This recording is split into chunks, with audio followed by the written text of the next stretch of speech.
MIDC मधील महिला कामगारांना विषबाधा प्रकरणी खासदार बळवंत वानखेडेंनी रुग्णालयात धाव घेतली आहे। महिलांच्या तब्येतीची यावेळी त्यांनी विचारपूस केली आहे। अमरावतीच्या नांदगाव पेठ येथील MIDC मधील काम करणाऱ्या 100च्या वर महिलांना विषबाधा झाली आणि शेकडो महिलांना अमरावती जिल्हा सामान्य रुग्णालयात उपचारासाठी दाखल केलंय।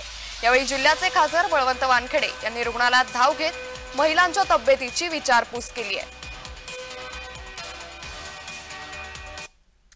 कर्मचारी इथं भरती आहेत आणि अजूनही काही लोक आहेत, त्यांना एकाच वेळेस होणं म्हणजे काही त्यांनी सामूहिक जेवण नव्हतं तिथं, त्याच्यामुळे फूड पॉयझन काही विषय नाही, हे पाण्यातूनच झालं असा प्राथमिक अंदाज आहे।